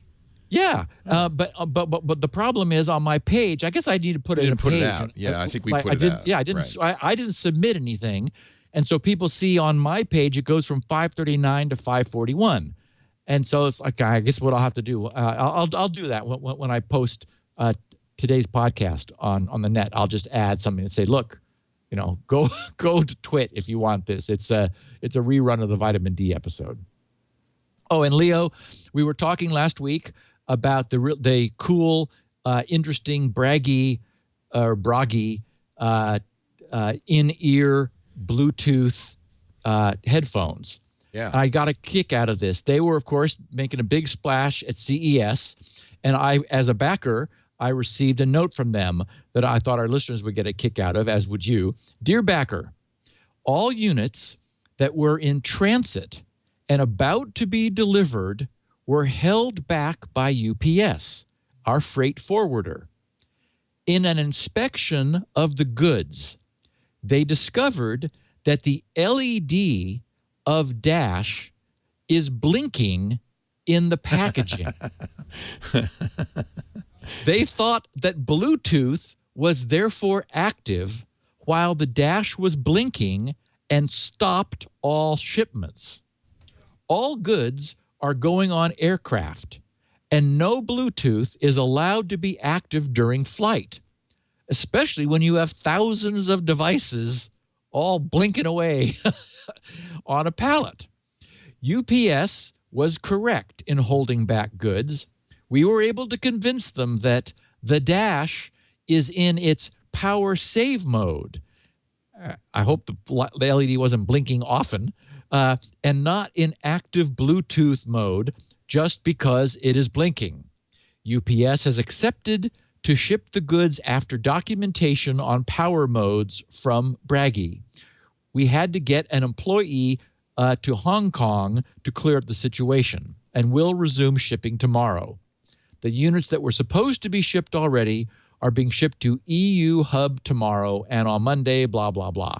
We're incredibly sorry. This is really our fault, but we didn't know that the blinking could be mistaken for active units and didn't declare that Bluetooth isn't active during blinking. So I just got a kick out of that little whoops, unexpected snafus, and this is the kind of thing that we see with Indiegogo and the DIY manufacturing sites. Guy Smiley is saying in our chat room, he ran Ubuntu 8.04, which is pretty old. We're at 15 right now, on Skylake last week. Imagine that, Leo. Shocking. Incredible. Shocking. How dare you? Without any problem. How dare you run an old version of an operating system on new hardware? That's just horrible. I'm really curious about all of that. Yeah, it's very we'll interesting. find out. Yeah, that's why you use a Linux, frankly, is because you don't have to worry about shenanigans. Well, and you don't have Microsoft forcing you to do what they want you to do. That 7-year-old operating system. Wow. So I got a nice note, which is only sort of tangentially about SpinRite, more about archiving, but I thought our listeners would find it interesting, from Jeff Rocio in Charlotte, North Carolina. The subject was archiving data, better to keep running with SpinRite or to power off. And he said, this isn't so much a security question as an availability question. I've been listening to your show for about a year now, and I've been enjoying the SpinRite stories, which have prompted a question. I had kids in the era of the Sony 8mm camcorder and have a bunch of videos on tape. About 2 years ago, I bought two 1.5 terabyte hard drives, configured a Linux workstation with the necessary video software, and captured all the videos off the tapes, digitized them, and now have 2 copies of them on all the two 1.5, copies of them all on the two 1.5 terabyte hard drives. So my question, how do I best guarantee long-term storage of these? I've thought about a cloud service, but I think the capacity I'd need to buy is a bit much. it would take too many writable DVDs to store them that way, and those can also be questionable long term. So then I thought I'd take them out of my PC, put them in thick plastic bags, and store them in the classic cool, dry place. But then I began to wonder about the parts degrading over time, or even the magnetism losing its strength so they'd become unreadable. But leaving them running in the PC for years seems stressful as well. But if I did this, with SpinRite watching them, would that be better than powering them down and just leaving them sit on a shelf? What do you think? So a good and classic, archival data storage question.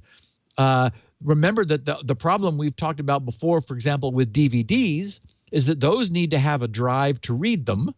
And at some point in the future, it may be hard to get one. So, make sure you have a DVD reader if you were going to use DVDs with the latest interface. It probably doesn't want to be IDE, wants to be SATA now. And if that changes, or maybe USB 3, who knows? The problem is all of this is a moving target. And archiving really is a challenge. I did, after seeing this question, jump over to Amazon Glacier and see what their pricing for putting things in cold storage in the cloud is. And they charge 0.7 of a cent per gigabyte month. So that's $7 per terabyte month, which would be about $10 for a not quite full 1.5 terabyte drive. And I'm assuming he's like duplicated this on 2 drives. It wasn't clear whether each drive is a copy of the other or he's got actually nearly 3 terabytes of data. But still, $10 per month is a lot of money. That's $120 a year for, 12 years, $1,200. Who knows? So I guess the probably the right thing to do is the thing that's the biggest pain, which is I would say you don't want to leave them powered up and running just because you sort of have a wear and tear problem on the bearings. But neither do you want to let them sit for a decade in their plastic bags. You sort of want a compromise.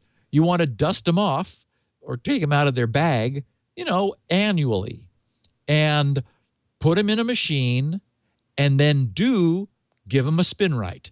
SpinRite will, and you want to run level 4 because that rewrites the data. So it reads it, inverts it, reads it, inverts it, and writes it a final time, and then verifies it. So that sort of exercises it and refreshes it to make sure that it's all still readable. 6 months or a year even sitting quietly isn't going to cause much problem, but then you'll know that it's still good. The other thing you'll know is that you still have a system that can run that drive. Everything required, because the Lord knows maybe tomorrow's chipset won't be compatible with old hard drives. Who knows? So if it's something you care about, it'd be nice if you could absolutely forget it. And I would argue sending it to the cloud probably allows that with reasonable cost, but not for free. So the alternative is that you have to become a little bit of the maintainer. You really want to do like an annual reminder to get them out, give them a SpinRite run, and then seal them up again and put them away. And I'd hold on to that Sony 8mm camcorder and all the tapes while you're at it. I guess, I think that's a digital technology, so imprinting would not be a problem over time, which analog that's interesting. tape storage tends to have. Yeah, high 8 could be analog or digital. Okay. And I have a lot of high 8 tapes, and I've been really worried about them aging out. But you're right; that's a good point. Because the digital ones are probably fine. We'll be fine for a while, right? Until the mylar flakes off the iron oxide. That's the problem. I have some of the old, of course I do, PDP-8 deck tapes. Oh, wow. Back from there. And a good friend of mine who's sharp this way noted that, Mylar on really old mag tapes is a problem because it can delaminate from the the oxide can delaminate from the Mylar. What's interesting about the deck tape is that they're Mylar sandwich with the oxide in the middle. So for some amazing reason, they're just meant to be really durable. They're still running on people who have them running on really early 70s era deck equipment. Let's take a break. Come back with the LostPass, which sounds like an Indiana Jones sequel, but no. Well, unfortunately, it's not. I wish it were. Our show today brought to you by FreshBooks, a great solution for anybody in business for themselves, a freelancer, anybody who sends out invoices, even a small business. FreshBooks makes invoicing easier. It's really kind of small business accounting made easy. If you keep track of receipts for expenses, used to do that all the time. If you hate sending out invoices, firing up Excel or Word and making those invoices. If you hate tracking down customers who don't pay on time, you're going to love FreshBooks because it's super simple cloud accounting software that's giving thousands of businesses just like yours the tools to save time billing and get paid faster. I started using it 10 years ago. Maybe 11 now, 12, when I was doing Call for Help in Canada, and I had to invoice Rogers every month to give him my expenses. I had to invoice in Canadian dollars to do the conversions. It was such a pain. Amber told me about FreshBooks, and it was a boon. And they've gotten better and better and better. Yeah, they've always handled currencies. They've always done invoices right, made it easy for you to ding, to remind slow pays that, hey, we haven't heard from you yet. They do that all automatically. But they also do things now like deposit. You can request a deposit in FreshBooks from your client. Say, give me a deposit. FreshBooks holds it, kind of an escrow service. No more covering costs out of pocket or waiting to the end of the project to get paid. You get paid. They just announced their card reader. This is great for people who use FreshBooks, like contractors or people who come to your home or see you in person, invoice you. If you do that, you're going to love this. You can use the FreshBooks app on your smartphone, present the invoice right there, put their new card reader in, and they can pay you right there. And you know what? Everybody, your client, nobody likes to send invoices. Your clients hate paying invoices. They don't like the end of the month thing where they have to go through and pay the bills either. Nobody does. So make it easy for them. Press a button in the invoice and the email. They can pay right there. Swipe the card. They can pay right there. They pay faster. You are happier. Everybody's happier.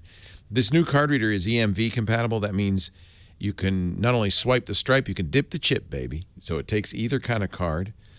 You send the estimate right after the handshake. You send an invoice right from your phone. They pay you instantly. You can track billable time on the app, and you can take pictures of receipts, and get them right into the invoice automatically. Throw away the shoebox. I can go on and on. Will you try it free for 30 days? If you are doing invoicing, you need to know about FreshBooks. 30 days free. FreshBooks.com/securitynow. FreshBooks.com/securitynow. And don't forget to enter security now in the How Did You Hear About Us section so Steve gets credit. And you'll get a 30-day free trial. FreshBooks.com/securitynow. We thank him for supporting us on the Security Now show. All right, LostPass. Okay, so here's what this amounts to. We've talked often about the fundamental problem with phishing, where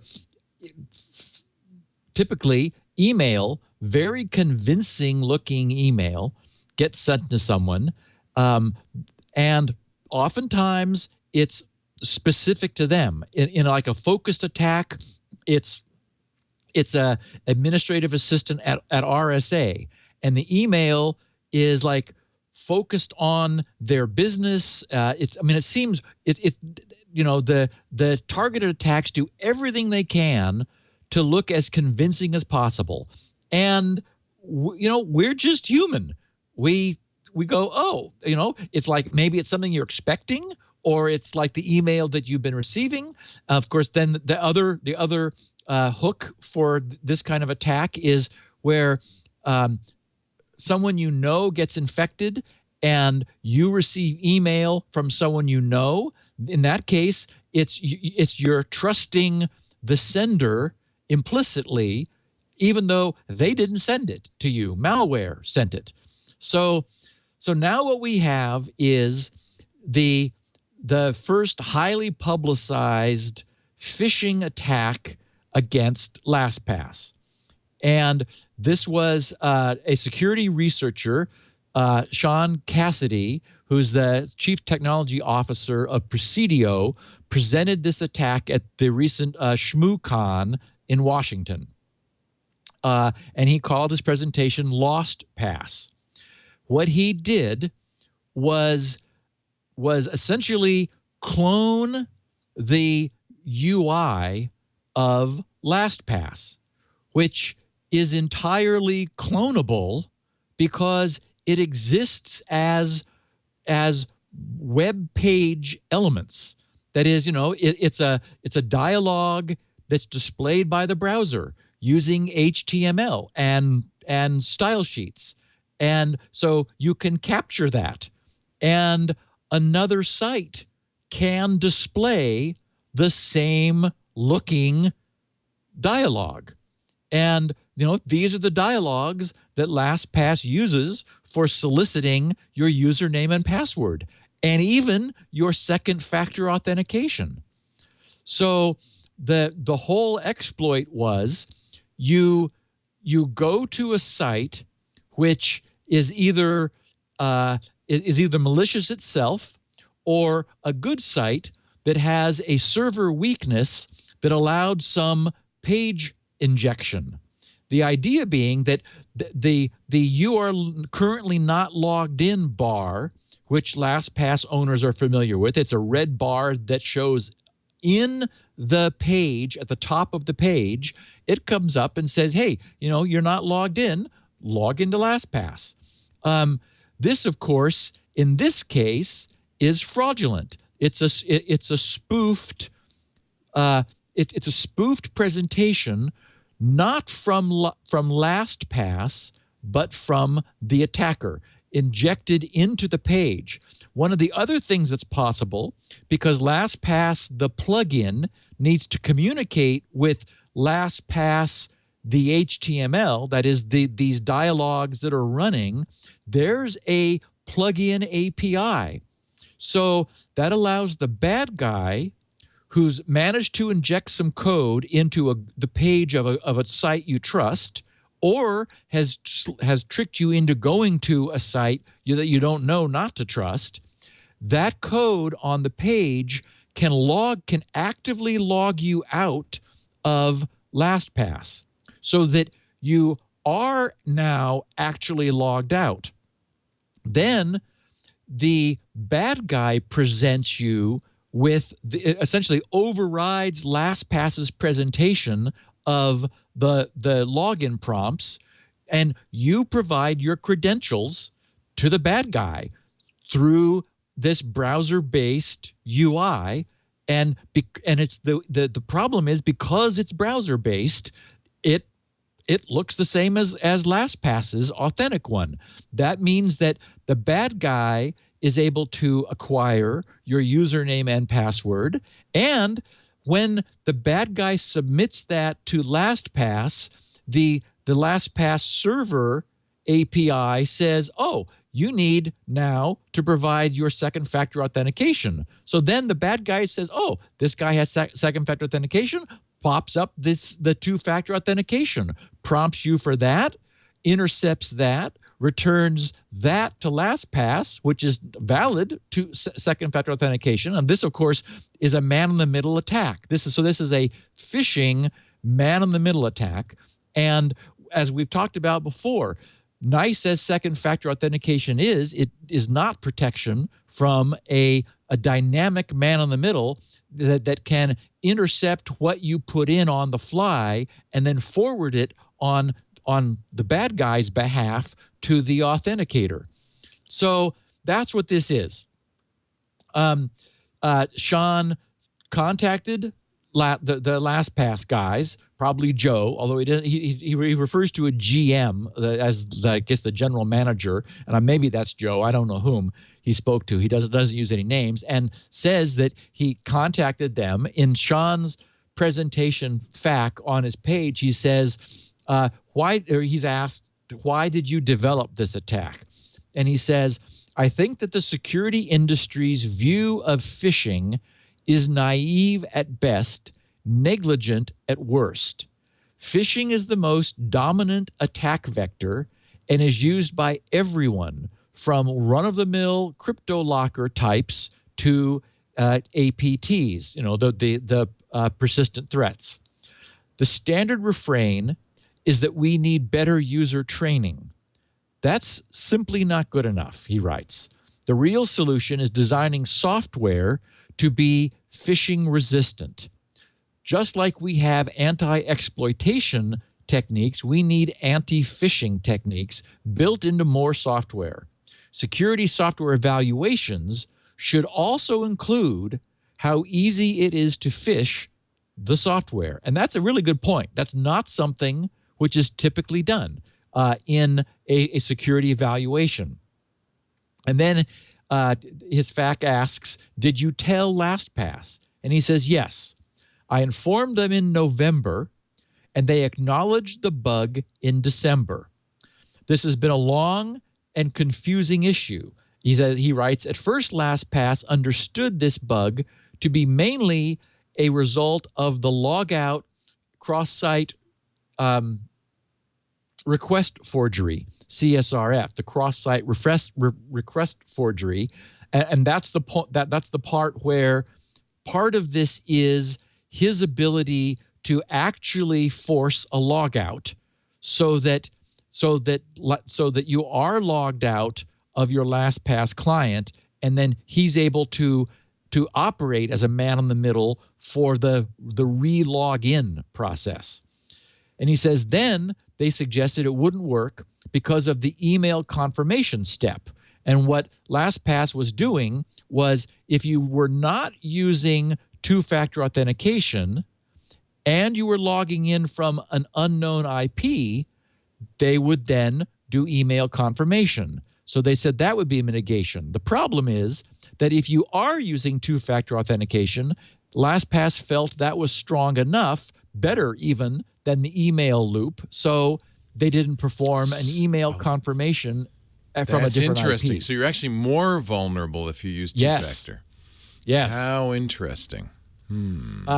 He said one of the fixes they implemented to fix to fix LostPass was to warn users when they type in their master password to some website.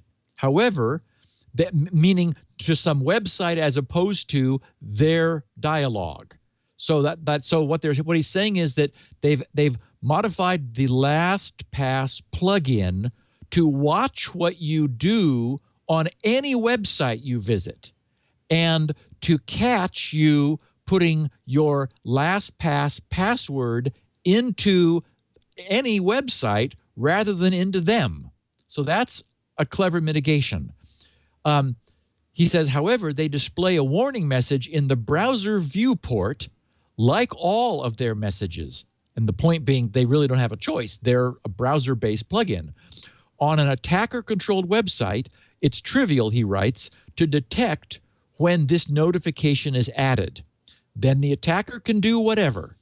In LostPass, I suppress the notification and fire off a request to an attacker server to log the master password.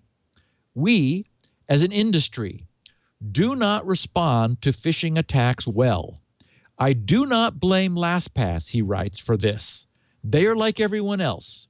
We need to take a long look at phishing and figure out what to do about it. In my view, it's just as bad, if not worse than, many remote code execution vulnerabilities, and should be treated as such. Now, LastPass, of course, immediately responded, and they explained everything that they had done to change LastPass back in December, well in advance of Sean's presentation just last week at ShmooCon. And so, for example, they now prevent logout. They write, the first line of defense that LastPass has introduced is preventing the malicious page from actually logging the user out of LastPass. Even though the malicious page shows a fake LastPass notification saying the user has been logged out and needs to log in again, the user can see that the LastPass extension itself in their browser toolbar is still logged in. Well, okay, that's kind of a weak mitigation, unfortunately. I mean, I do look at to see if my little LastPass icon is dark gray or showing that nice LastPass red. But I think if you get a big banner across the top of the page saying you're logged out, you're going to tend to fall for that. But still, again, they've done everything they could.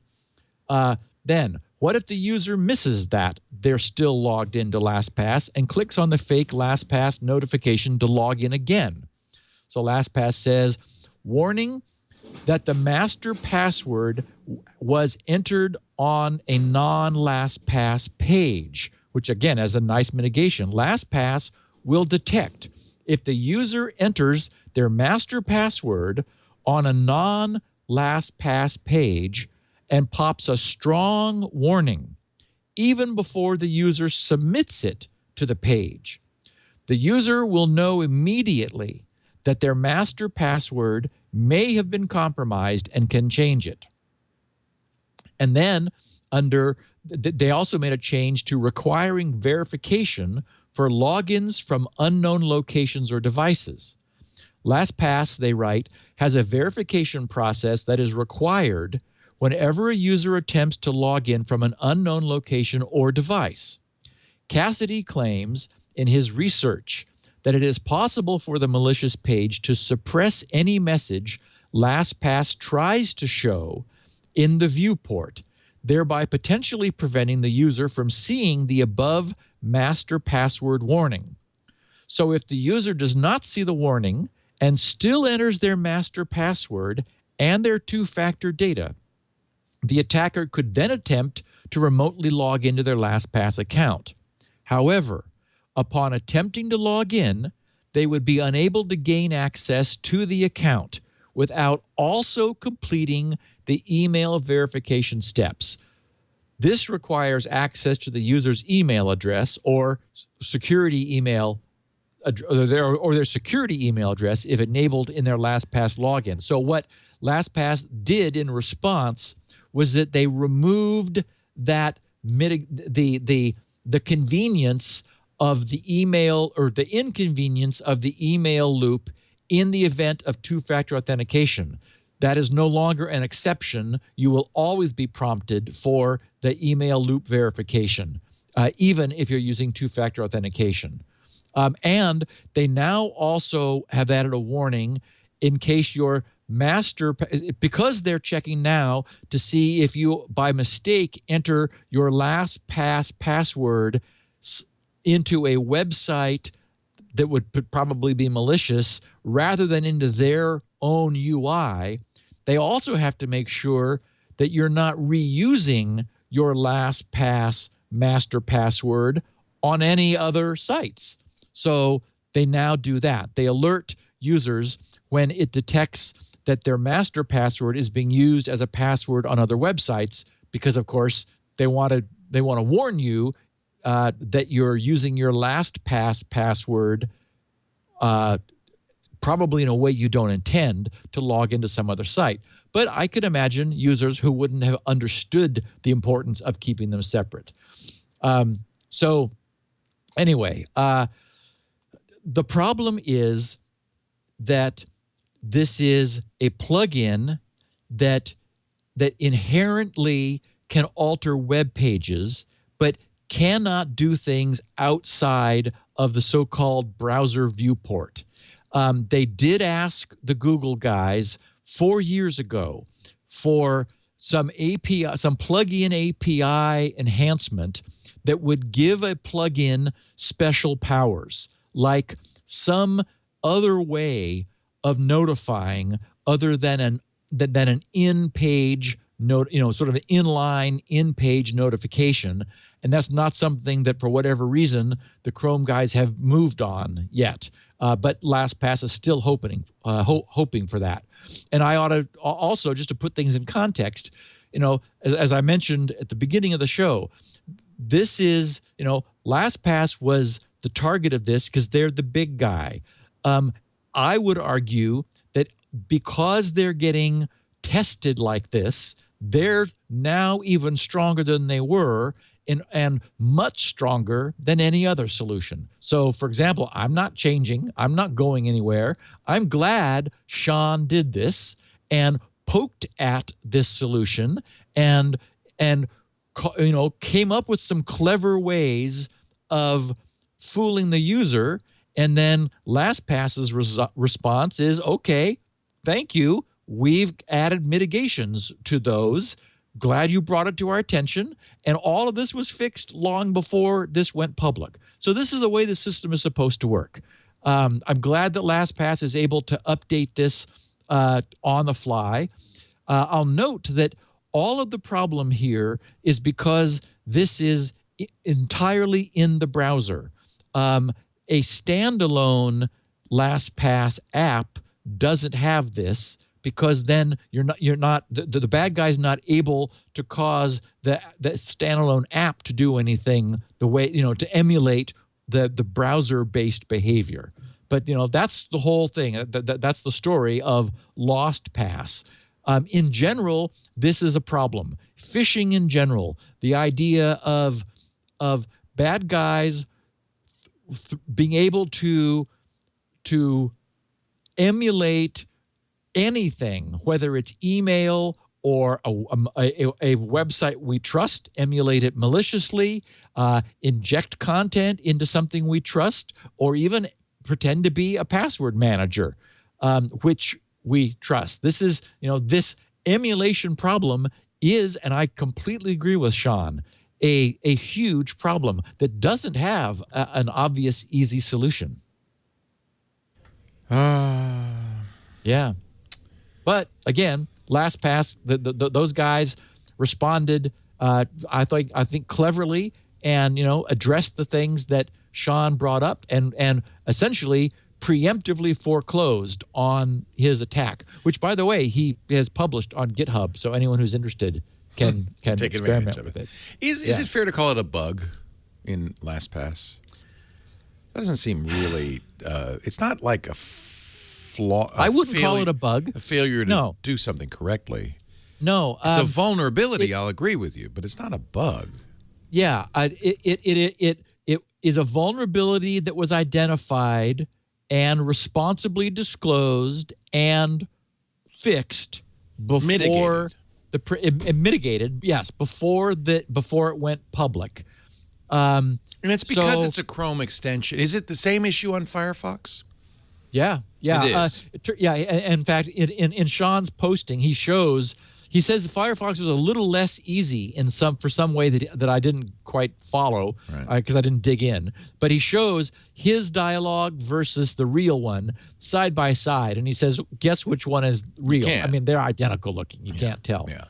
The phishing is the issue. And in the past, we've always said in phishing scams, just check the URL, the browser URL bar. But of course, because I realized I said that on iOS Today yesterday, and I realized, no, that's actually not going to work because it's a Chrome extension that says Chrome : It doesn't give you a and in fact, certificate. He got Chrome-extension.pw. He bought that domain name so that it would even look like an extension domain. And there's no can you check a certificate? Yeah, but who's going to? Okay, so you could still say, oh, wait a minute. Yeah, where I understand a phishing scam. Yeah. People aren't being proactive. I could have been bit by this easily because I never thought to check the veracity of the URL. If it looks right, it looks right. Yeah. All right. And the mitigation, what does that mean for us as LastPass users? Do we not have anything to fear, or should we still be aware? I we should always be aware. I do look around when I'm being prompted for things. Does everything look right? Is the URL look right? Is do things make sense? In order for this to work, you had to be entering your LastPass master password into something other than LastPass. But because LastPass is there, it can monitor that.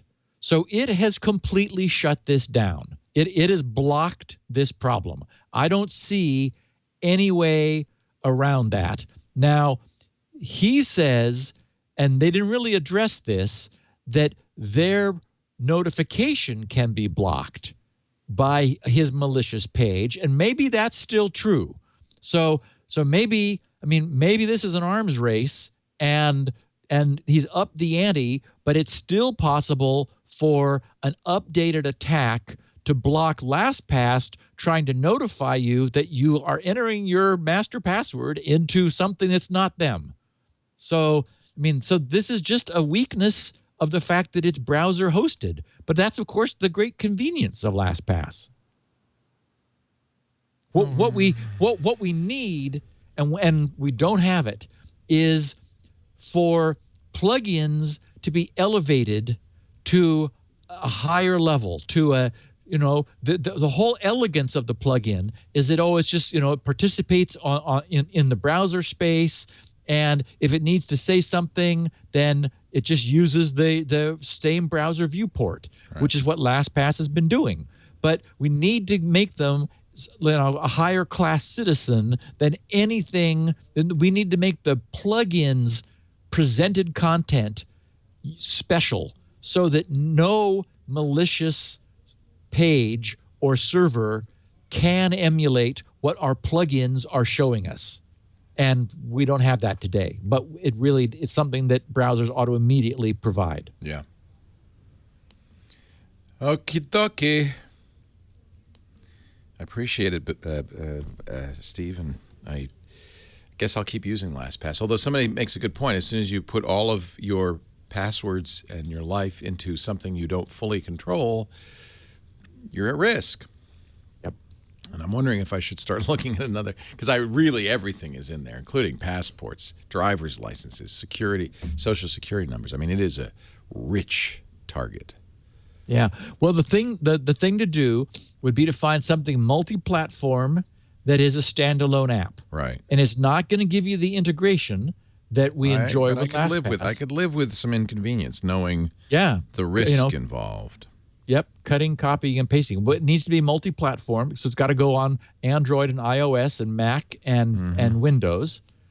And I don't know if it'll be compatible with the next generation of Intel chips. That's a problem. Nothing is, including Windows. Oh dear. We'll talk about that on Windows Weekly tomorrow with Paul. I'm sure he'll have something to say. I look forward to it. Thank you, Steve. If you want to watch Security Now live, you can. We do it every Tuesday, 1:30 Pacific, 4:30 Eastern, 21:30 UTC. It's a good live watch. You can watch me choke on a lentil, gasping for air, come back, recover. We edited all that out, so you never saw that if you watched the recorded version of it. You can get those recorded versions at Steve's site, grc.com. He's got audio. He's got transcripts, nice transcripts. And, of course, once you're there, you might as well pick up a copy of SpinRite. Why not? It is the world's best hard drive recovery and maintenance utility. And really, if you've got a hard drive, you need SpinRite. I have a very short slogan for it. Oh, good. What? It works. Yeah, it does. It does. It does. You should. He also has lots of freebies there. And find out about Squirrel and vitamin D. It's all there. And sleep. Do you have a sleep page? It's a smorgasbord. Do you have a sleep page? I'll be doing a sleep page shortly. Good. You can also get it from our site, twit.tv/SN for Security Now, or wherever you get your podcasts. You should subscribe. You don't want to miss an episode. This is one show where really it's an encyclopedic look at computing, at technology, not just security, but everything You know, if you listen to all 543 episodes, you've got everything. Sort of the whole gestalt. The whole thing is there. The whole enchilada, if you want to. Yeah, we've covered every base. We have, and I love it. Many times. I've learned many things from listening to this show, from doing this show with Steve. Thanks for joining us, and we'll see you next time on Security Now. Thanks, Leo. See you next week. Bye-bye. Security Now.